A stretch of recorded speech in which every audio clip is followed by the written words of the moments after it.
I was giving a tour to one of my advisory board members, and his word to me when we finished was, he goes, "That's a statement building right there. You're going to have nothing but success."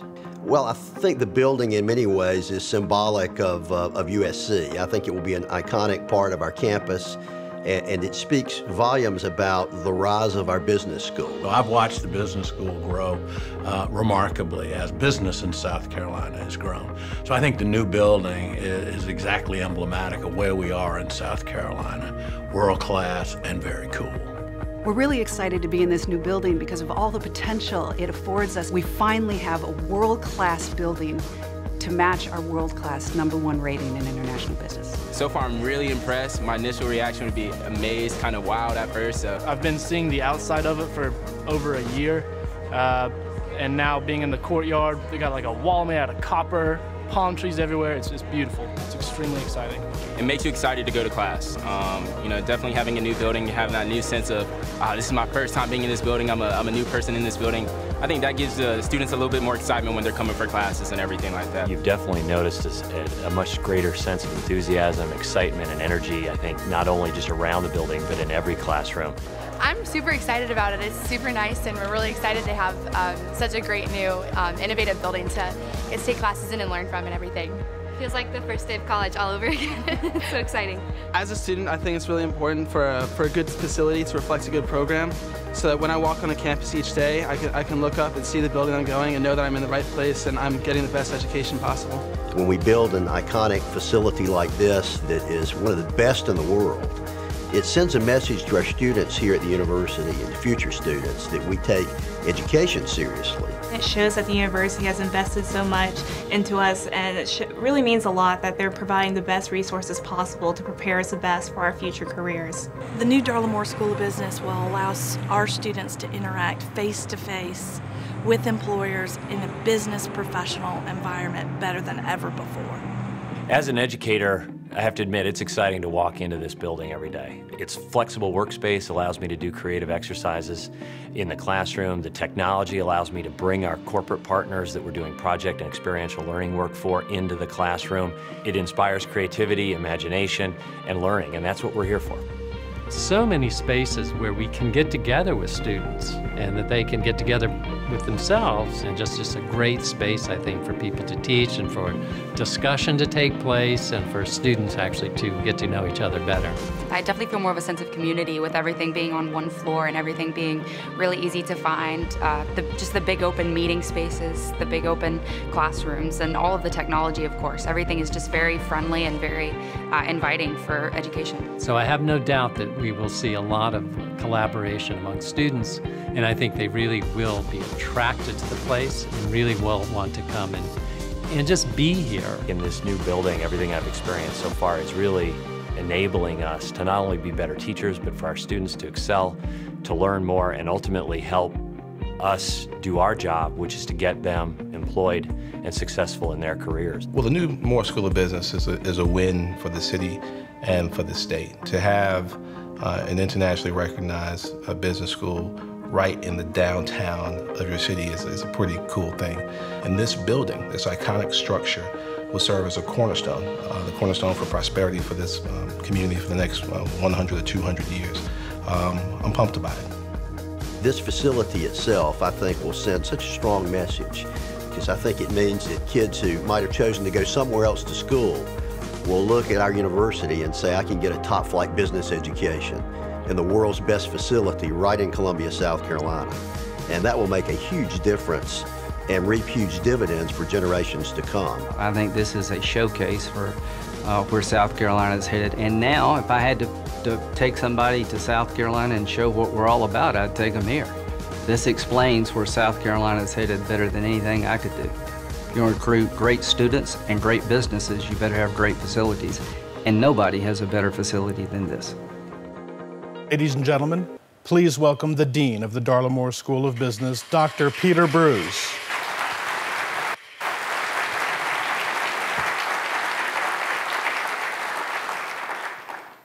Thank you very much, and good evening, ladies and gentlemen. Distinguished guests and honored supporters of our school, welcome to the new home of the Darla Moore School of Business. It is truly a pleasure to be with you at this reception and to kick off our celebration. Just in case you're not quite sure who I am, I should introduce myself. The name is not the important thing. I am certainly the luckiest dean in the history of North American business schools to have come to this job at this time and inherit a facility like this. I am so honored and delighted to stand with you here as we mark this important event. What started as a vision and became an ambitious plan is now this extraordinary facility, unlike anything ever constructed at our university. From the donors who gave of their treasure to the construction teams who gave of their craft, there are thousands of people to thank. Although it would be impossible to recognize them all, I should mention a few representatives of everyone who has made this extraordinary accomplishment possible. You'll see some sharing this stage with me this evening. Others are among you in the audience. Rafael Vinoly and his team designed a true masterpiece.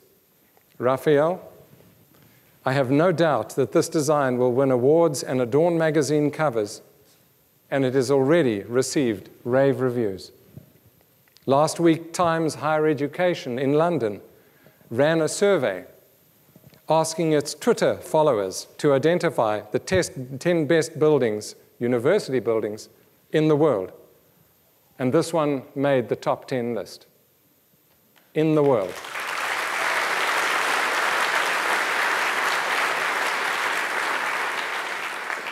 Closer to home, in the first few days after students came to classes, I walked around just to see what the reception was.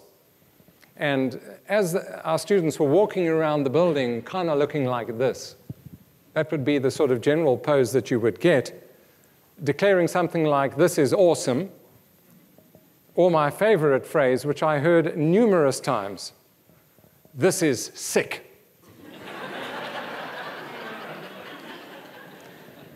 Now, I have a reasonably good mastery of the English language, but I was not familiar with this use of the word. However, I have been assured that sick in this context is a decidedly good thing. Raphael's vision would have remained unrealized without individual and corporate support. To each and all of you here, to the members of the USC Foundation, to the Business Partnership Foundation, and to the Honorable Jim Hodges, former governor of South Carolina and of our Carolina Promise campaign chair, thank you. To the many families and companies who have contributed resources to our cause, all reflected in the spaces and the rooms you will see on your tours later tonight.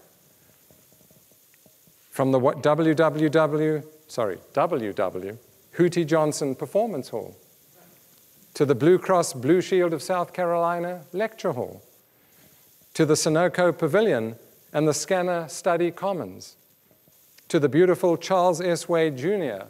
Palmetto Court, the Daniel Mickle Center for Executive Education, and to the McKissick Family Foundation Dean Suite. And there are many more.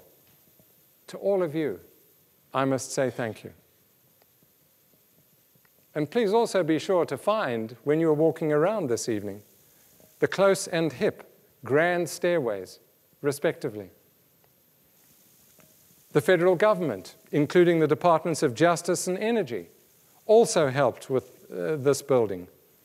And then they helped with the reuse of the close hip building, our former home. Most especially here, we must thank Senator Lindsey Graham. Our distinguished senator played a vital role in making possible what you see here today. We also could not have done this without the cooperation of the state and local government. Steve Benjamin, Mayor of Columbia, is here this evening. Thank you, Mr. Mayor, for your support. And we also appreciate the University of South Carolina, our Board of Trustees, our leadership, our administration, the deans, our faculty, and our staff. President Pastides and Provost Amaridis, thank you for the help given by your staff and for your personal commitment to this building. I've also been told that this is the largest office move ever done in the state of South Carolina. And while many people worked hard to make that move possible, including 5 students, who I am told over a period of a few months moved over 5,000 yellow caskets. I was called into the Close Hip building 3 months ago to see them all stored in the basement. It was absolutely amazing. It looked like a graveyard for yellow caskets. They all moved. But while many people worked hard to make the move possible, 2 individuals have really lived in the trenches these past 3 years. They've managed every detail of this record-breaking move with poise, patience, and a lot of humor. I can assure you, none of us would be here tonight without these 2 members of my staff, Debbie Brumbaugh and Wendy Hennessy. Thank you to these amazing professionals.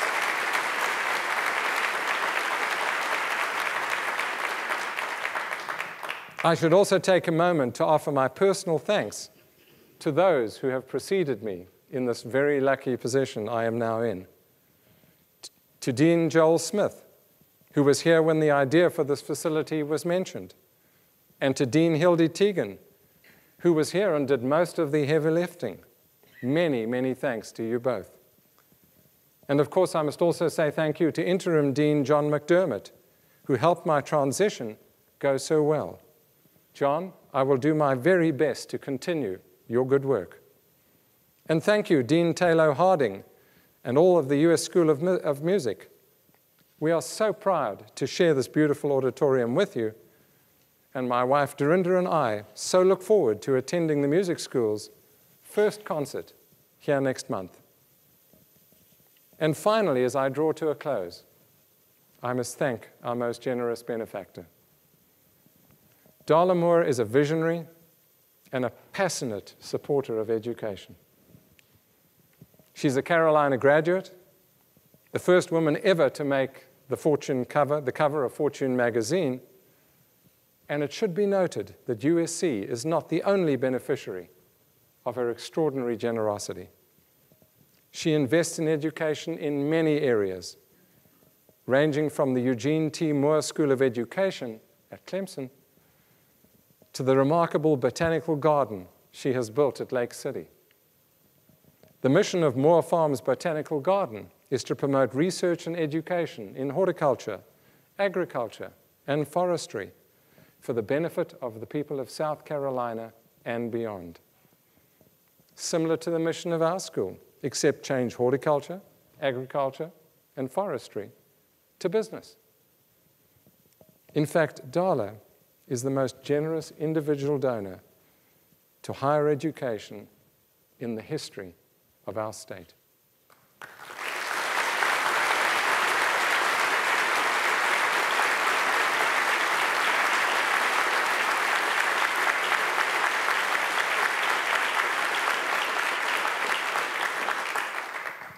Darla, this building sets the stage for the next chapter of our school's history. It not only makes a statement for our university, for our city, for our business, and for our state. I believe it will be an inflection point in the history of our dear school. I think it's going to change both how the school sees itself and how others will see the school. It also demands that all connected to the school match the excellence embedded in these new walls in all that we do. Thank you for the vision, the energy that led to the construction of this great building. And thank you for your unfailing and unwavering support of our school. You've not only made history here, I believe you have set the stage to change history. Thank you.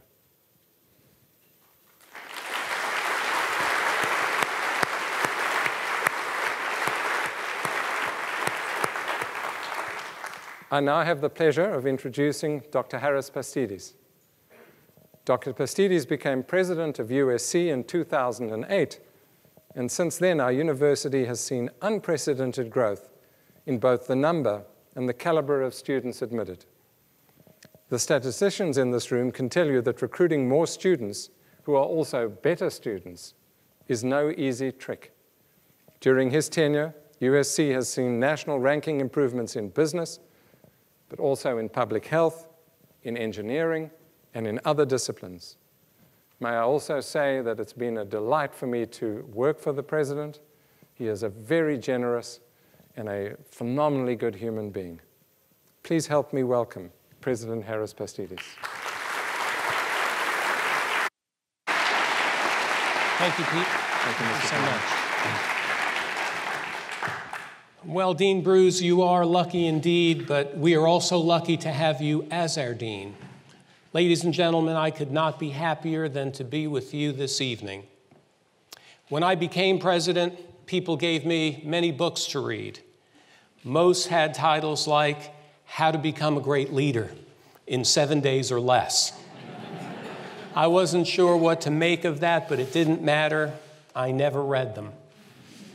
Instead, I read about our state's history and the university's history.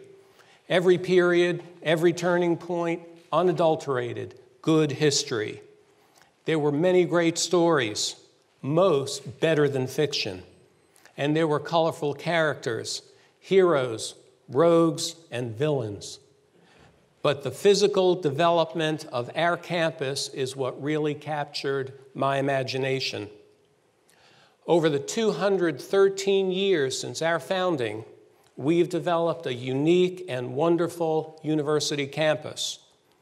We've been fortunate to have some vision and many capable architects who were adept at sculpting not only the buildings, but our very future. In the 19th century, we were influenced by one of America's first native-born architects, Robert Mills. A friend of Thomas Jefferson, Mills was only 21 when he submitted a design for Rutledge College in 1802, our first building.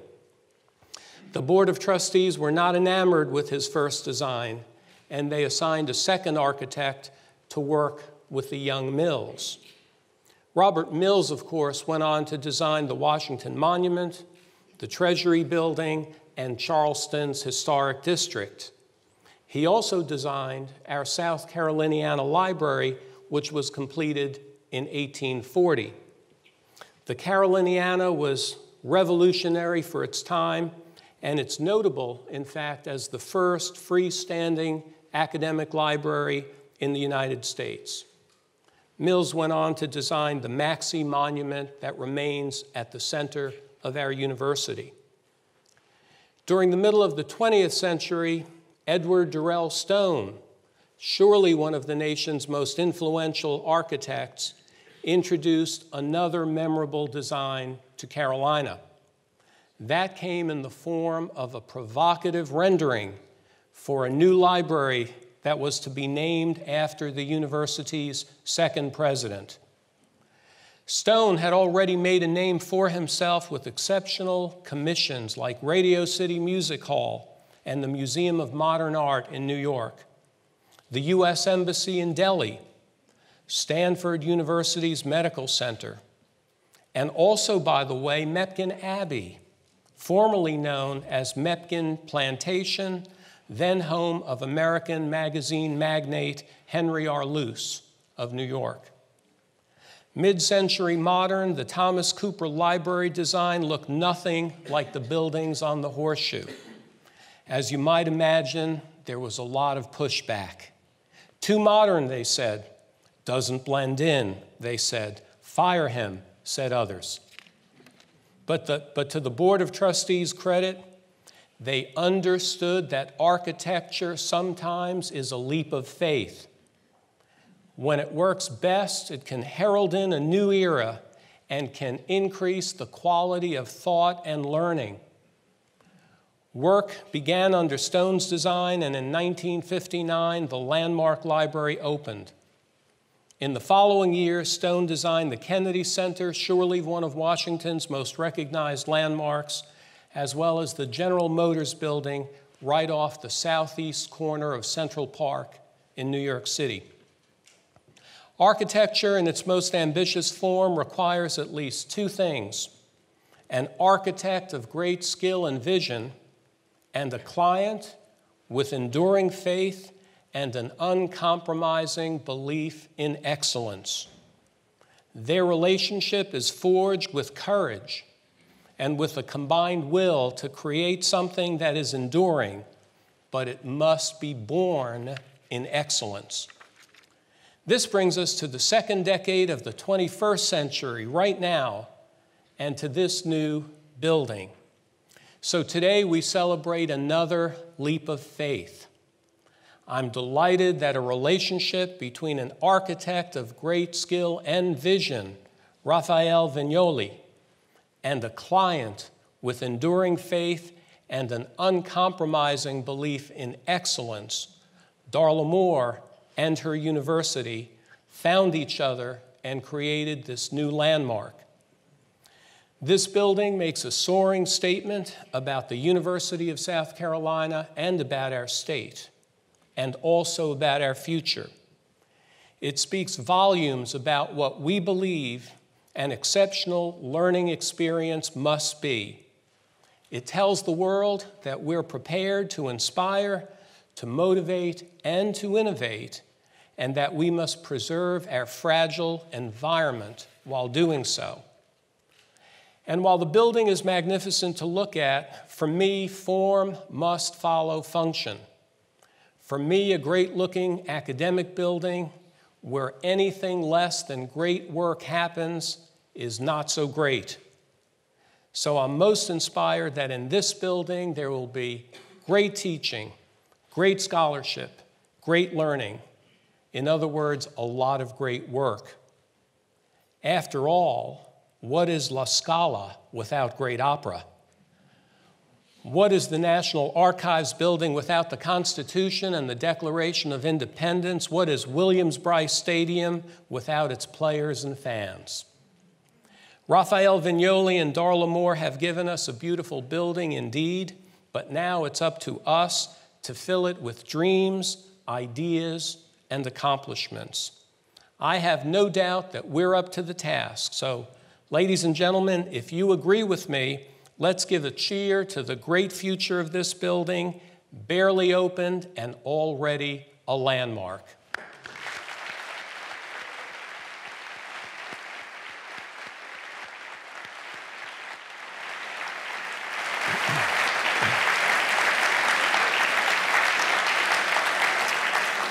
And now it gives me great pleasure to introduce to you an individual. You know who that is.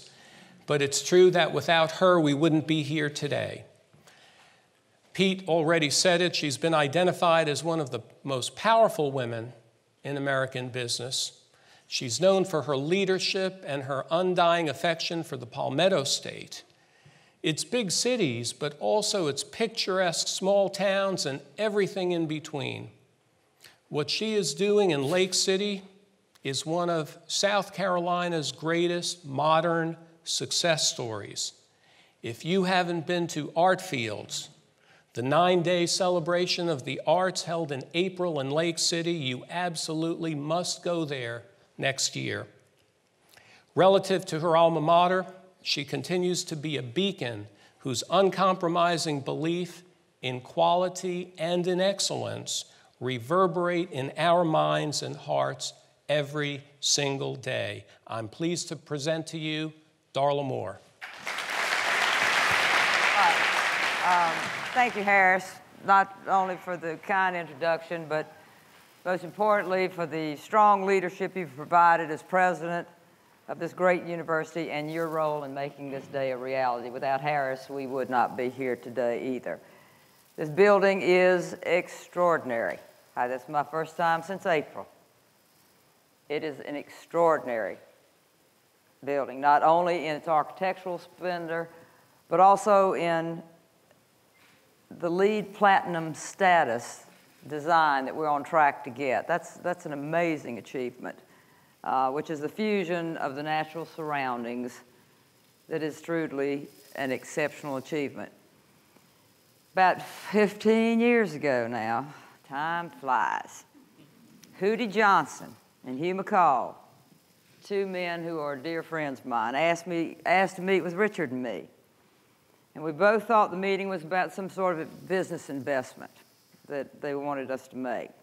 We're surprised when the request came in for a major contribution to the USC School of Business.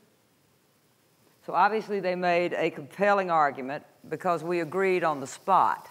Now the reality is they just asked and we just said yes. They didn't have any great arguments. Anyway, the two overriding thoughts I had at the time were about the signal honor and importance of the school being named the Darla Moore School of Business. These thoughts remain today. Primary was the importance of having a major school of business named for a woman. There is no other in the United States of America. The land of capitalism has one. I agree with that. There's one school named for a woman. It was a singular opportunity to send a powerful message that women could pursue successful business careers at the very highest levels, and they could succeed. A powerful, powerful statement. My second thought was about the life lesson imprinted by my chosen career. You can continue to do the things like everyone else does, or you can do them better. My exception for this institution in all of its endeavors, or rather my expectation, in all of its endeavors and in all of its accomplishments, as Harris and Dr. Brews said, is excellence. This is not complicated. This is just, that is the expectation. While appending my name to this spectacular facility is important to its standing, possibly, it is the quality of thought and the quality of product and the ideal of excellence on which the reputation of the Darla Moore School of Business will rest. In the global competition we face today, this standard will ensure that the students passing through these halls will have the opportunity to build a successful career. It is a standard which underpins the foundations of world-class business leadership. It will redound to the great benefit of South Carolina businesses by providing them a ready reserve of future leaders and a core of excellent faculty who operate as partners in their global success. So for all of us here today, this thought, this desire I have for our School of Business must also be our challenge. Mine, the universities, Pete Brews, as well as the leaders, Lindsay, all the rest of our leaders of South Carolina. The complex and challenging world we face compels us to always set the bar at excellence and never expect or accept less. And so that leads me back to this incredible building. I believe the grandeur and strength and beauty of this exceptional structure informs the world of our shared commitment to those who enter here. This building sends a clear message to all, students, parents, business leaders, that the Darla Moore School of Business is striving to be its best, and there are no limits to our ability or capacity to expand the frontiers of knowledge. There are a great number of people I owe heartfelt thanks to today for the completion of this building. I don't have the time to thank everyone, and for that I do apologize. However, there are a few I do want to recognize. I want to recognize Jim Hodges, who was on our video, the president of the Business Partnership Foundation at the time we were beginning the process. I also want to thank Joel Smith, the dean that was chosen during the transition. I want to thank Hildy, who did an outstanding job in the planning of the new facility. And of course, the person who gave us this spectacular design, one of the greatest architects of our time, Rafael Vinoly. Before I talk more about Rafael, I want to also thank my husband, Richard. Danny, are you here? Dan Stern. Where are you, Danny? We are trying to face what, Danny? We're trying to FaceTime Richard, my husband, who's not able to be with us today. Richard, Boops, if you're hearing this, we all thank you from the bottom of our heart for all you've done to help us achieve this vision today. You are the greatest teacher I ever had, and I deeply appreciate you and love you for that. So thank you very much, Boops.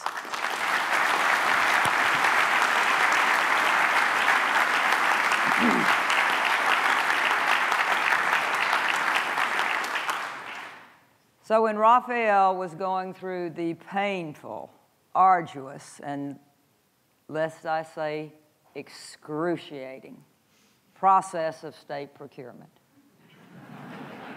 he was asked what his limitations were and what he would face in designing this new business school, what his limitations were. At which point he threw up his hands and looked at us bewildered and said, "Why, the earth and the sky were his limitations." All of our limitations, right? I thought his response spoke volumes, not only about his remarkable talent, but also what I wanted this building to exemplify to our students. There are no limitations. The earth and the sky are our limitations. I believe he has succeeded in giving us a dynamic, open design where students and professors alike can interact and grow without limitations. And not just within the confines of this university, but around the world. This is where we compete now. Who would not want to come to visit this building? Rafael once said about his profession, architecture is a dialogue with the forces of life. As a major form of social intervention, its essential responsibility is to elevate the public realm. Today, as we dedicate this world-class building, I believe we can all agree he has achieved his purpose. He has truly elevated the public realm of the Darla Moore School of Business for South Carolina. I now want to introduce my friend and incredible talent, Rafael Vinoly. Thank you very much.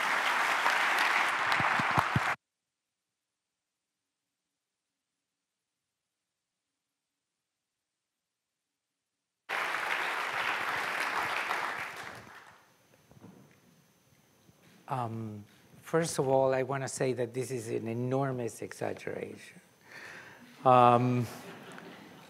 towards me and towards the function of an architect who, in its pure form, is nothing other than a translator, is a tool in the representation of civic will, on the representation of community aspirations and goals. We can't do any of what we do if it wasn't for people like Darla and Pete and Harris and all of you, the community at large, the university, this sort of kind of vague notion that I always say it has a personality, almost as an individual.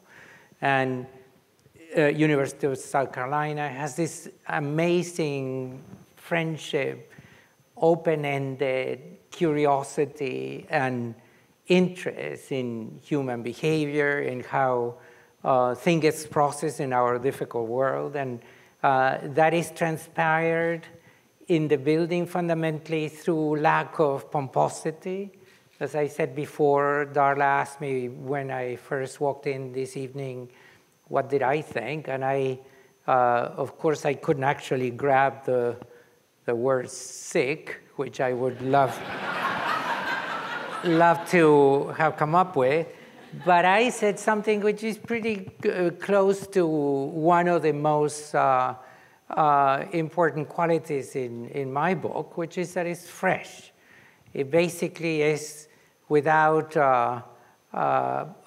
restraints. It certainly doesn't have any limits and doesn't have any preconceived notions about how the most important part of human activity evolves, which is the pursuit of knowledge. It seems to me that the school is more than worthy of the effort that most of us did. And in saying so, I represent not only everybody in our office, but by extension, everybody that actually work in the site. I mean, and you must have seen them and known them and seen them putting an enormous amount of time and devotion. The construction workers, the construction companies, all the consultants, everybody that put their contribution to represent your personality. If there is something here that embodies that personality for me, is Darla. Darla is perhaps one of the most gracious, elegant, intelligent, accurate, and generous people that I have ever met in my life. I think is a treasure of the state, if I may say so. And that what she represents to me, I found it multiplied by the number of friends that I made over these years coming here to South Carolina and working with you. So in closing, I only have to say that what we should all congratulate is each other. There is nothing that distinguishes me from anybody in the construction site or anybody working here from the most initial job to Pete's job. This is a collective exercise that the courtyard of this building tries to represents the gregarious nation of the state, the unbelievable richness of the history and the commitment to excellence that in the person of Darla, it seems to me that, that the state has achieved perhaps the best ambassador that could have thought ever. From my perspective, nothing other than thank you to my people, to the people, and when I say my people, I say the people that work with their hands, that put things together. As the president was saying before, the architect's life is usually confusing, to say the least. I mean, you know, who would hire somebody that ends up, or fire somebody that ends up building the Washington Monument, right? I mean, it's one of these things that represent how, right, a board of trustees, or an arts commission or something. But that tells you the resilience of the people that, like all of us, that love construction, because construction, as I say, is nothing other than the representation of the soul that I'm very close to and thankful for the opportunity to join you here. Thank you very much.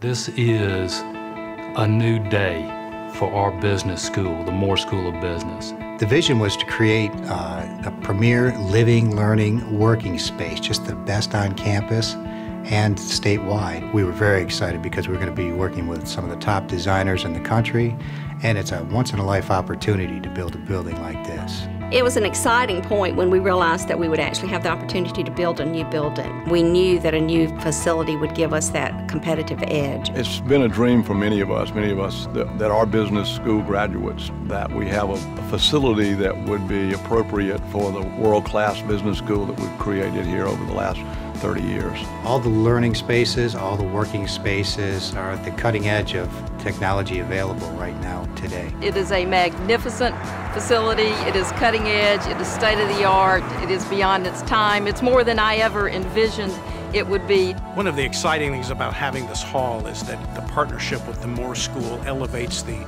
visibility of the School of Music, and being in there for those days when we have 500 people in there enjoying great music, that's really what will thrill me the most. Having a facility of this nature will really enable us to recruit the finest and the best and the brightest. It'll attract high-quality faculty, a higher quality student body, and it will be a significant investment in our business community.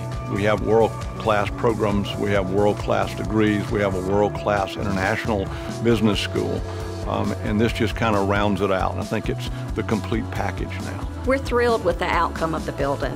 We know that the students are going to love it. We know that they're going to be excited about interacting in the workspaces. And we also know that it's accomplishing our objective of creating a space that enhances teaching and learning for the students and prepares them for their next roles as business leaders. I am more than pleased. I know the Business Partnership Foundation is, and I'm sure the alumni and business community will be as well. I love this building. It's a significant achievement for the Moore School of Business and the University of South Carolina. It is showing leadership within our state, within our university, within the international community. It is going to be and is an iconic facility that will be recognized by alumni and people that know the Carolina Business School all over the world. Clearly an extraordinary new facility like this couldn't have come into reality without a lot of people really leaning in heavily to help make this work for us. This building is going to be the centerpiece of business and education in South Carolina. This is where it will happen. The most exciting and interesting part of this is the fact that we've taken an alumni who's left the state of South Carolina, been very successful in the business community, and has decided to come back to South Carolina and to invest in this school and in this building. To our namesake, Darla Moore, thank you very much for making this a possibility. This is one of the greatest things you could have ever done for the state of South Carolina. This building reflects a commitment to the future. It reflects the standards that you have as an individual, and we're all blessed by this building.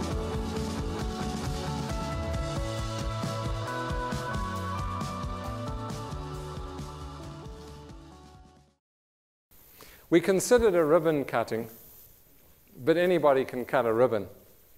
So we thought it was much more fitting for this occasion that we rang an opening bell. Darla, you've rung the opening bell at the NYSE, we know that, and it's only fitting that you do the same thing here. All of us here are decidedly bullish on the future of the Darla Moore School of Business, but if there ever was an investor who made the commitment to go long on our school, it's Darla Moore. Darla, this opening bell will eventually make its way back to Lake City as your memento for this day. But before that, we'll hope that you do us the honor of ringing this official bell to declare that the new Darla Moore School of Business is open for business. I think they're coming through, yeah. I saw people get up. Yeah. Where have they gone, Rafael? Are they lost? Yeah, yeah they come. They come. Well, none of us have a clue where we are in here. Yeah, there it is. Yeah. Let me invite sure. Comments. A round of applause, please, ladies and gentlemen, for all these people.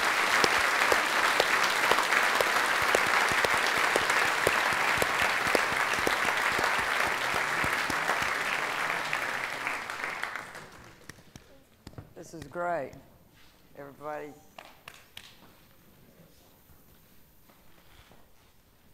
All right, everybody. Today, the success that we celebrate today, as you all know, is built on the courage and the vision of people who have come before us. People like Bill Close, Francis Hipp, Jim Kane, Hootie Johnson, Buck Mickle, and all that ilk of people who have come before us to allow us to be in a position we are today. And each of them would tell you today that this journey now has a new beginning. This university's business school is in a world-class facility, a faculty with few peers, and a student body hungry to add to the history of success. It is my honor and pleasure to officially proclaim that the new Darla Moore School of Business is officially open for business, folks.